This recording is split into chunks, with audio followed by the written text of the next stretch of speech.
வணக்கம். உலக சோசலிச வலைத்தளம். ட்ரம்ப் தோல்வியை ஒப்புக்கொள்ள மறுப்பது தேர்தலுக்கு பிந்தைய நெருக்கடிக்கு களம் அமைக்கிறது. Joseph Kishore, David north. 5 November 2020. ஜனநாயக கட்சி வேட்பாளர் ஜோ பைடன் அமெரிக்காவின் ஜனாதிபதியாக தேர்ந்தெடுக்கப்படுவதற்கு போதுமான மாநிலங்களை வெல்லும் நிலையில் இருப்பதாக தெரிகிறது. மிச்சிகன் மற்றும் விஸ்கான்சினில் அவர் வென்றதாக செய்தி ஊடகங்கள் பகலில் அறிவித்தன.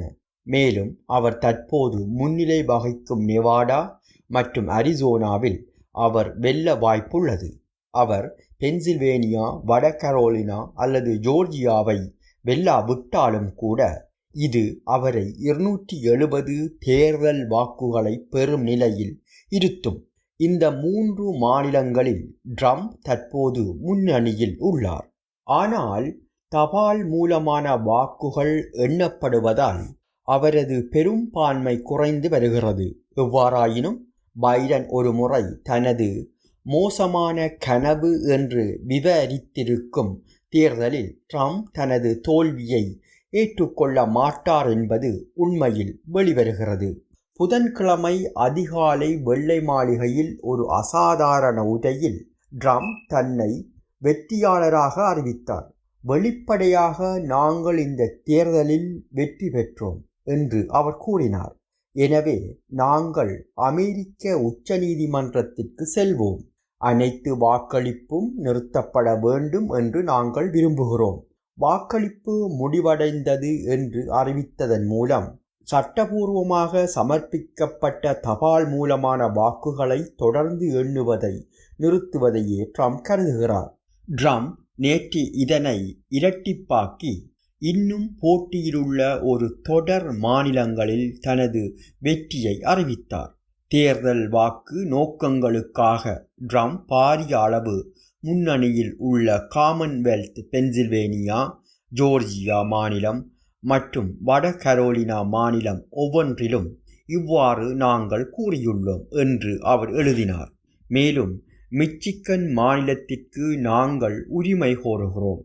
உண்மையில் அங்கு இரகசியமாக வீசப்பட்ட ஏராளமான வாக்குகள் பற்றி பரவலாக அறிவிக்கப்படுகின்றது. ட்ரம்ப் பிரச்சார பிரிவு ஏற்கனவே ஜோர்ஜியா, மிச்சிகன் மற்றும் பென்சில்வேனியாவில் வாக்குகளை எண்ணுவதை நிறுத்த வழக்கு தாக்கல் செய்துள்ளதுடன் விஸ்கான்சினில் மறுபடி எண்ணுமாறு கோருகிறது. இது முடிவடைய வாரங்கள் ஆகலாம். உச்ச நீதிமன்றத்தில் சட்ட ரீதியான சவால்கள் முடிவடையும் என்று அவர் நம்புகிறார்.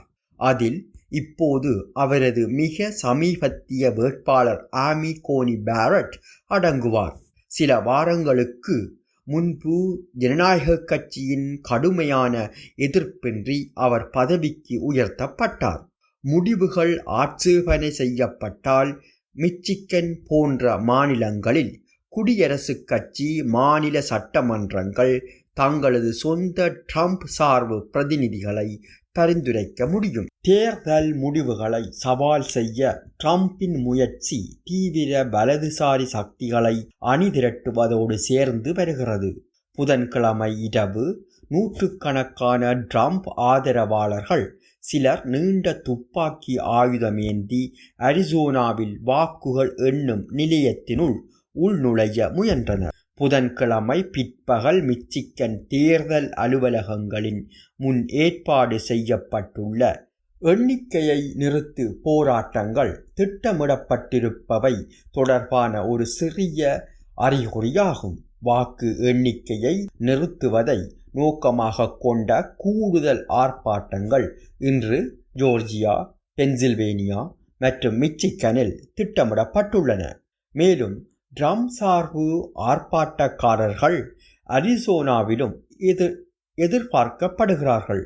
சட்ட ரீதியான சவால்கள், வலதுசாரி எதிர்ப்பு ஆர்ப்பாட்டங்கள், அச்சுறுத்தல்கள் மற்றும் வன்முறையை உண்மையாக பயன்படுத்துவது ஆகியவற்றின் மூலம் தனது தோல்வியை தடுப்பதிலிருந்து குறுகிய காலத்தில் அவர் வெற்றி பெற்றாலும் இல்லாவிட்டாலும் டொனால்டு ட்ரம்பும் மற்றும் அவர் நிதியுதவி அளித்து வளர்ச்சி பெற்று வரும் அரசியலமைப்பு எதிர்ப்பு, பாசிச இயக்கம் ஆகியவை அரசியல் காட்சியில் இருந்து மறைந்துவிடப் போவதில்லை.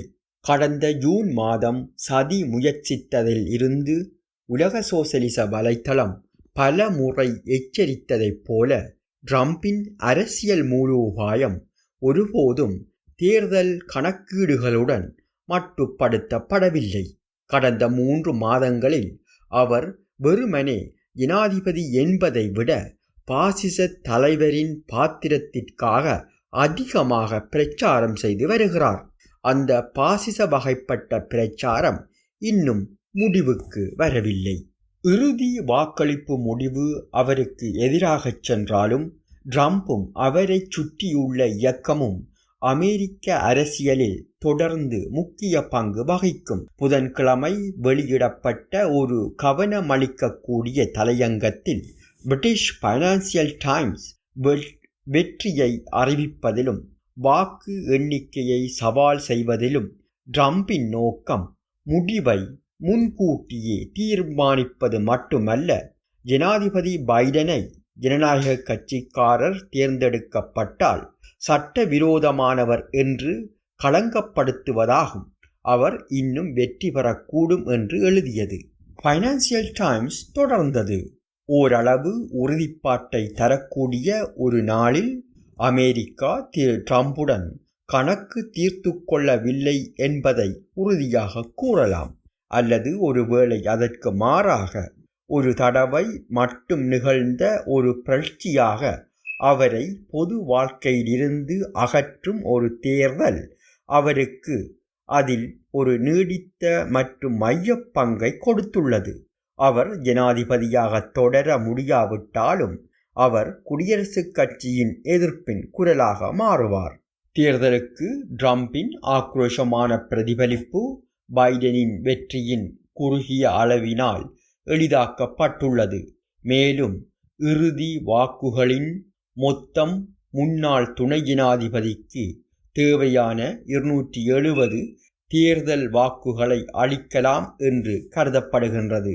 தற்போது அமெரிக்காவில் நிலவும் பேரழிவுகரமான நிலைமைகளை பொறுத்தவரை பைடன் இறுதிக் கோட்டினை தவழ்ந்து கடக்க முடியவில்லை என்பது ஜனநாயக கட்சியால் நடத்தப்பட்ட பிரச்சாரத்தின் பேரழிவுகரமான குற்றச்சாட்டாகும்.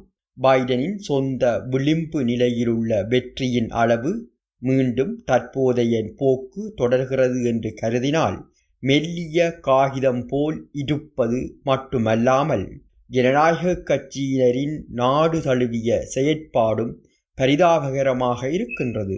செனட்டர்களுக்கான தேர்தல்களில் அவர்கள் முன்னேற தவறிவிட்டதுடன் உண்மையில் பிரதிநிதிகள் சபையிலும் இடங்களை இழந்தனர். ட்ரம்ப் நிர்வாகத்தின் கொலைகார சமூக நோய் எதிர்ப்பு சக்தி பெருக்கும் கொள்கையை அமல்படுத்தியதன் விளைவாக கிட்டத்தட்ட 2,50,000 பேர் இறந்திருந்தாலும் வேலையின்மை விகிதங்களையும் பெரும் மந்தநிலைக்கு பின்னர் காணப்படாத அளவுகளை அடைந்தும் பைடனின் பிரச்சாரம் மிகவும் பயனற்றதாக இருந்ததுடன் ட்ரம்பினால் 68 மில்லியன் வாக்குகளுக்கு மேலே பெறக்கூடியதாக இருந்தது. தொற்று நோய் இல்லையென்றால் ட்ரம்ப் தேர்தலில் எளிதாக வென்றிருப்பார், ஒருவேளை பாரிய பெரும்பான்மையுடன் கூட என்றுதான் ஒருவர் முடிவு செய்ய முடியும்.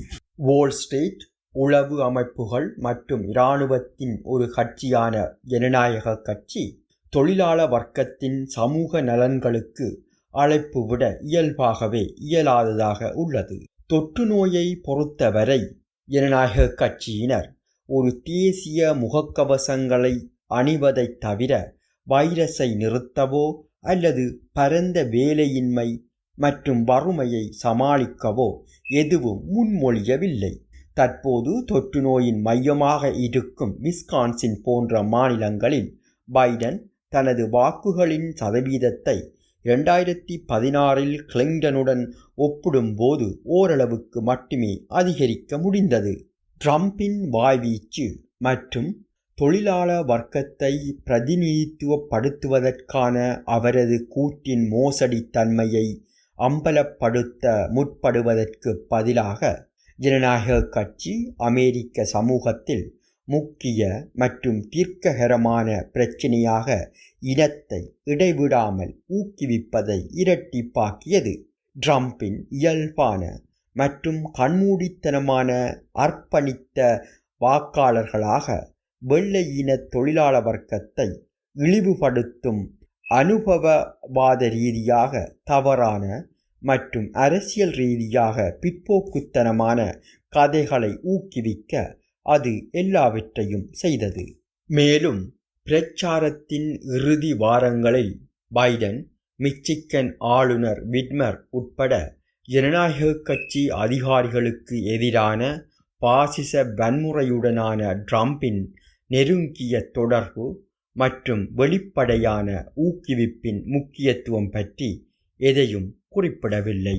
ட்ரம்ப் அதிகாரத்தில் இருக்கவும் பாசிச வன்முறையை தூண்டவும் தன்னால் முடிந்த அனைத்தையும் செய்து கொண்டிருக்கையில் பைடன் சமூகத்தில் சாதாரணமானவர்களையும் சிறந்தவர்களையும் பற்றி கூறிக்கொண்டு வருகிறார். புதன்கிழமை பிற்பகல் வழங்கிய கருத்துக்களில் பைடன் வெப்பத்தை குறைக்க பிரச்சாரத்தின் கடுமையான வார்த்தை பிரயோகங்களை எங்களுக்கு பின்னால் வைப்பது அவசியம் என்று கூறினார். அவர் மேலும் கூறினார், முன்னேற்றம் அடைய நாங்கள் எங்கள் எதிர்ப்பாளர்களை எதிரிகளாக கருதுவதை நிறுத்த வேண்டும் என்றார். பைடனின் கருத்துக்கள் ஜனநாயக கட்சியினர் அரசியல் மோதலை எதிர்வரும் வாரங்களில் எவ்வாறு அணுகுவர் என்பதை தெளிவுபடுத்துகின்றன. ட்ரம்பின் சதிகளுக்கு பரந்துபட்ட மக்களின் எதிர்ப்பை தடுக்க அனைத்தும் செய்யப்படும். வால் ஸ்ட்ரீட் மற்றும் அமெரிக்க ஏகாதிபத்தியத்தின் நலன்கள் அச்சுறுத்தப்படுவதிலிருந்து தடுக்க ட்ரம்பிற்கு எதிர்ப்பு தோன்றுவதை தடுக்க ஜனநாயக கட்சியினர் விரும்புகிறார்கள். ஜனவரி மாதம் பைடன் ஆட்சிக்கு வந்தால் ஜனநாயக கட்சியினர் சிக்கன நடவடிக்கை மற்றும் இராணுவவாதத்தின் வலதுசாரி நிர்வாகத்தை மேற்பார்வையிடுவார்கள். அவர்கள் உடனடியாக குடியரசுக் கட்சியின் பிரிவுகளுடன் அரசியல் கூட்டணியை தேடி மேலும் தங்களை தீவிர வலது ஏற்ப தகவமைத்துக் கொள்வார்கள். ட்ரம்ப் அல்லது வேறு ஒருவரால் வழிநடத்தப்பட்ட ஒரு தீவிர வலதுசாரி பாசிச இயக்கத்தின் மேலதிக வளர்ச்சி ஒரு பைடன் நிர்வாகம் சிறந்த நிலைமைகளை உருவாக்கும். இந்த சூழ்நிலையில் அனைத்து அரசியல் அணுகுமுறைகளிலும் மிகவும் ஆபத்தானது சுய திருப்தியாகும். அரசியல் நிலைமை இயல்பு நிலைக்கு திரும்பும் என்று நம்புவது ஓநாய் ஆட்டுக்குட்டியுடன் வசிக்கும், சிறுத்தை குழந்தை இளம் ஆடு உடன் படுத்து கொள்ளும் என்ற விவிலிய கனவைப் போலவே யதார்த்தமானது. நெருக்கடியை தீர்ப்பதற்கு பதிலாக தேர்தலும் அதன் முடிவுகளும் ஒரு எச்சரிக்கையாகும். அமெரிக்க ஜனநாயகம் அதன் மரணப் போராட்டத்தில் உள்ளது. அதிர்ச்சியூட்டும் அளவிலான சமத்துவமின்மையால் உருவாகியுள்ள தீங்குமிக்க சமூக புண்கள் அதிசயங்களால் குணமடையாது.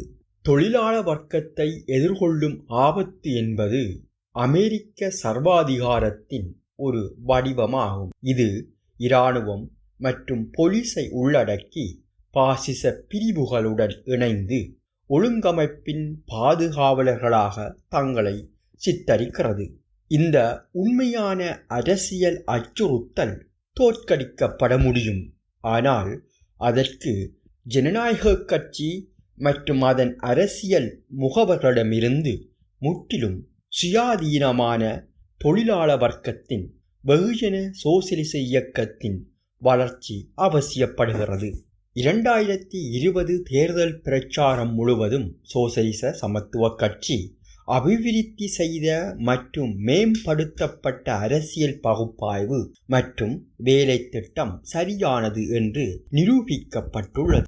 எங்கள் பிரச்சாரத்தின் ஆதரவாளர்களையும் உலக சோசலிச வலைத்தளத்தின் வாசகர்களையும் கடந்த ஆண்டின் நிகழ்வுகளில் இருந்து அத்தியாவசிய அரசியல் படிப்பினைகளை எடுத்துக்கொள்ளவும் சோசலிச சமத்துவ கட்சியில் சேரவும் அதனை கட்டியமைக்கவும் முடிவெடுக்குமாறு கேட்டுக்கொள்கிறோம்.